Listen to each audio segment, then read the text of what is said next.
Les transformateurs sont utilisés pour augmenter ou abaisser une tension alternative entrante, c'est-à-dire à transformer une tension d'entrée en une tension de sortie supérieure ou inférieure.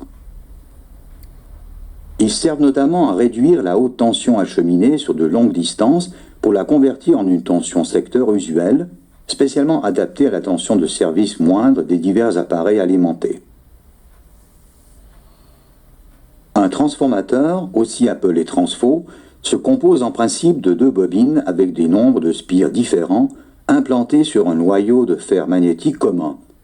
Il n'existe pas de liaison conductrice entre ces bobines. Sur le plan de la physique, le principe de fonctionnement de cette machine électrique statique se caractérise principalement par deux phénomènes. Un conducteur traversé par un courant électrique génère un champ magnétique. La variation du flux magnétique dans un conducteur induit une tension électrique. La première bobine, dite primaire, est intégrée au circuit électrique. Lorsque l'on applique une tension alternative à ce circuit primaire, la bobine primaire est traversée par le courant. Ce courant alternatif crée, dans le noyau de fer, un champ magnétique de sens et d'intensité alternatifs.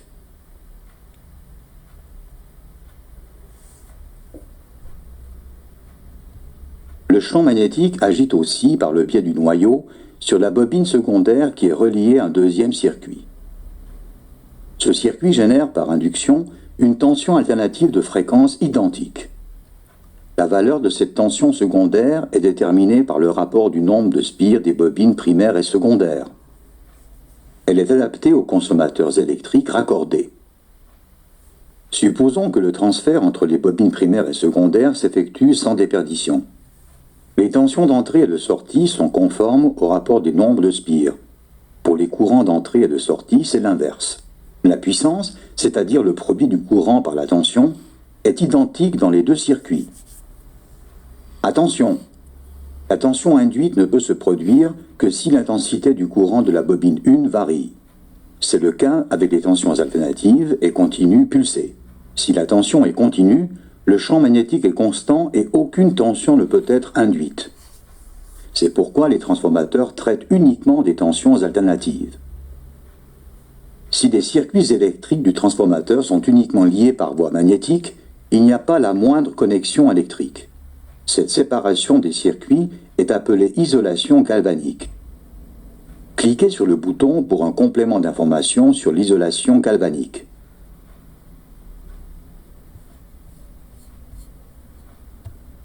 La bobine d'allumage sert à générer la tension d'allumage nécessaire à la formation des étincelles. La structure schématique d'une bobine d'allumage montre qu'elle fonctionne à la manière d'un transformateur. La bobine renferme un noyau de fer en son centre. Ce noyau constitue l'axe de l'enroulement secondaire, lequel est entouré de l'enroulement primaire. Ces enroulements sont reliés par un raccord. La borne 15 est reliée à la borne positive de la batterie de traction. Elle est aussi raccordée à la bobine primaire.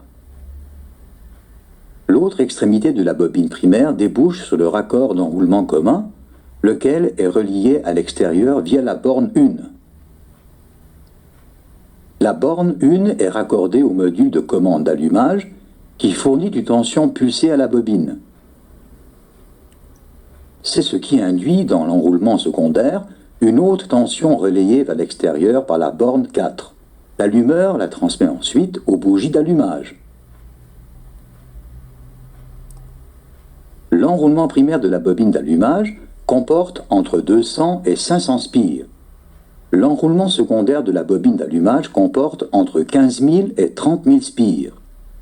Si l'enroulement primaire transmet une tension de 12 volts, l'impulsion de tension induite dans l'enroulement secondaire est d'environ 15 000 volts. Cet énorme écart s'explique par la différence entre le nombre de spires de l'enroulement primaire et celui de l'enroulement secondaire. On distingue deux types de bobines d'allumage classiques, la bobine standard et la bobine haute performance. Les bobines haute performance génèrent une tension d'allumage supérieure aux bobines standards et donc plus d'étincelles par unité de temps, mais elles nécessitent une résistance série du fait de contraintes thermiques accrues. Un condensateur est un réservoir d'énergie. Cette énergie est stockée sous forme de charge électrique. À l'instar des autres réservoirs d'énergie, le condensateur sert aussi à lisser les variations de tension. Dans l'automobile, il sert plus particulièrement de dispositif d'antiparasitage qui supprime les pics de tension. Un condensateur se compose principalement de deux surfaces antagonistes isolées électriquement, généralement des feuilles ou des plaques de métal. La couche isolante entre ces deux surfaces est appelée diélectrique. Il peut s'agir tout simplement d'un matelas d'air ou d'une couche de matériaux plus isolants comme le plastique, la céramique ou le papier bakélisé. En présence d'une tension au niveau des plaques, les particules chargées électriquement se déplacent dans le diélectrique. Le condensateur se charge. La charge est conservée lorsque la tension est coupée. Si les plaques sont reliées par un conducteur, les charges déplacées repartent par ce même conducteur. Le condensateur se décharge. C'est ce phénomène qui permet de lisser les fortes variations de tension par le biais d'un condensateur.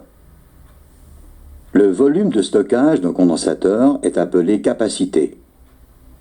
Si la capacité est élevée, la charge du condensateur doit s'effectuer par le biais d'une résistance série, car tout flux de courant élevé en début de charge pourrait endommager le condensateur. La capacité est symbolisée par la lettre C majuscule. L'unité de mesure est le farad, symbolisé par F majuscule. Les unités les plus courantes sont le picofarad ou millionième de farad, le nanofarad ou milliardième de farad, le microfarad ou millionième de farad, le farad. La capacité C d'un condensateur est égale à un farad dès lors que la tension augmente d'un volt en une seconde pour un courant de charge d'un ampère.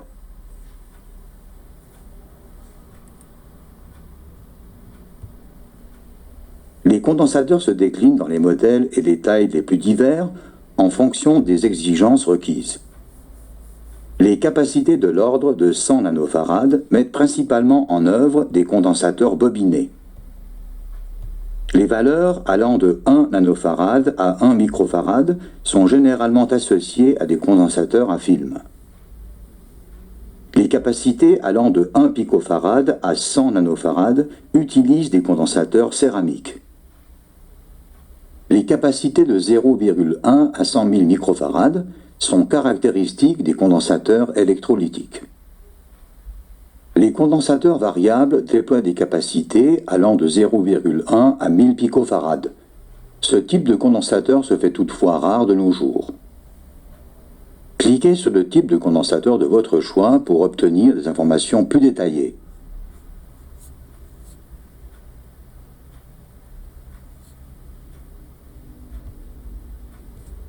Les condensateurs sont utilisés dans de nombreux secteurs. Dans l'automobile, ils ont les fonctions les plus diverses. L'autoradio met en œuvre des condensateurs d'antiparasitage qui éliminent la friture. Le montage en parallèle d'un condensateur et d'une bobine, d'un relais, d'un moteur ou d'un commutateur permet de dériver à la masse tout pic de tension alternatif perturbateur.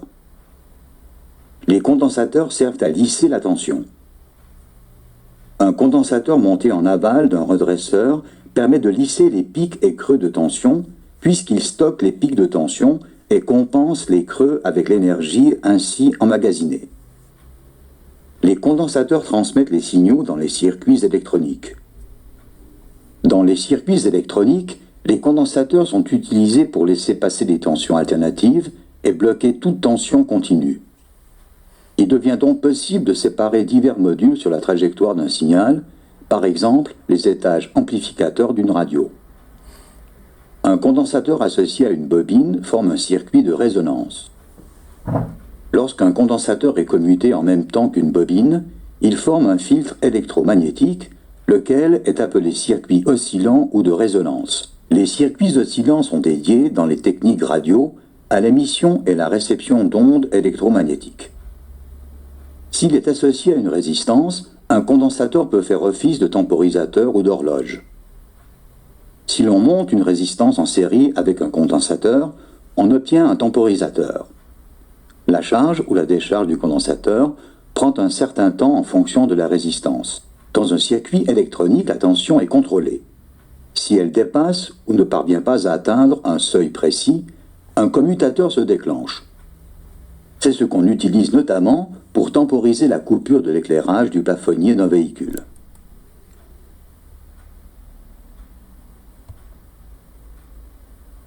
Un relais est un commutateur à commande électrique. Il se compose d'une bobine, d'une palette et de contacts de commutation. En principe, un circuit de courant de commande commute un circuit de courant de charge, c'est-à-dire de travail. Cet exemple illustre un relais avec contact à fermeture. Ces contacts sont normalement ouverts à l'état repos, c'est-à-dire hors tension. Lorsque le circuit électrique de la bobine est fermé, un champ magnétique se forme. Celui-ci fait bouger la palette qui amène la pièce mobile du contact sur le deuxième contact. Le circuit de charge se ferme à son tour. Ce type de relais présente des avantages en matière de commutation,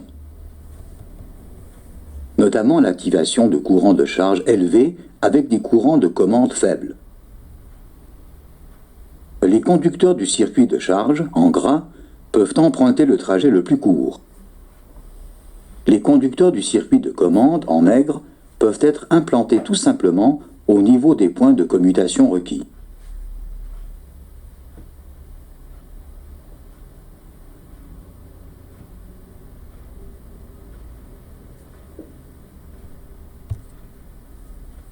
Voici un relais avec contact à ouverture.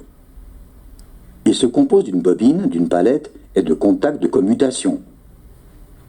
Le circuit de charge est piloté par un circuit de commande. Ces contacts sont normalement fermés à l'état repos, c'est-à-dire hors tension. Lorsque le circuit de commande de la bobine se ferme, la palette se déplace. Les contacts s'ouvrent. Le circuit de charge est coupé.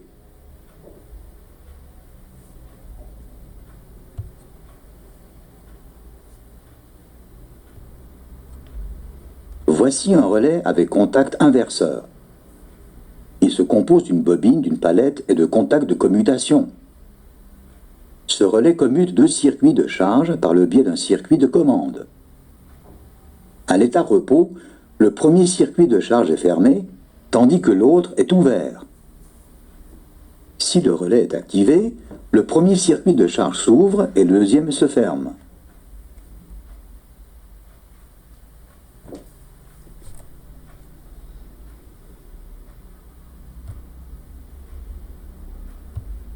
La diode est un composant semi-conducteur essentiel avec deux raccords, respectivement appelés anode et cathode.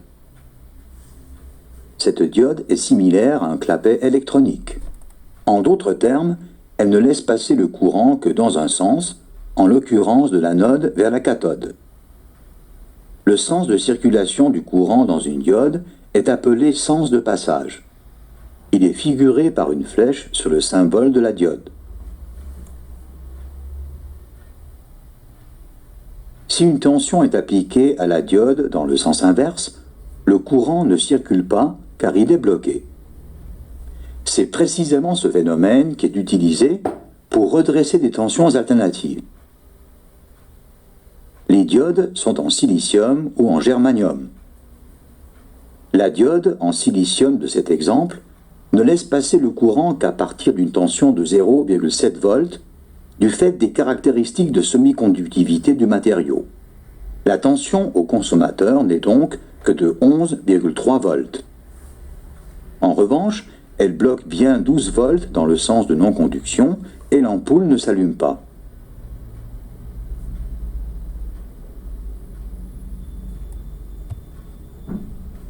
Les diodes sont en silicium ou en germanium. Il en existe de très nombreux modèles dont les caractéristiques électriques et les valeurs limites diffèrent. Leur taille varie de quelques millimètres à plusieurs centimètres. Regardez les quelques exemples présentés. L'élément semi-conducteur d'une diode ne peut pas endurer des courants illimités. Le courant maximal admissible dans le sens de passage d'une diode est bien spécifique. Autre valeur limite, la tension maximale admissible dans le sens de non-conduction. Dans le sens de non-conduction, une diode ne laisse passer le courant mais le bloque. En cas de dépassement de la tension maximale de non-conduction, le blocage de la diode est irrémédiablement endommagé. Les diodes provoquent systématiquement une chute de tension dans le sens de passage et une déperdition de puissance par échauffement. Une diode ne peut pas s'échauffer indéfiniment. Elle ne doit pas dépasser sa température de service maximale. Les diodes de puissance sont donc fréquemment refroidies.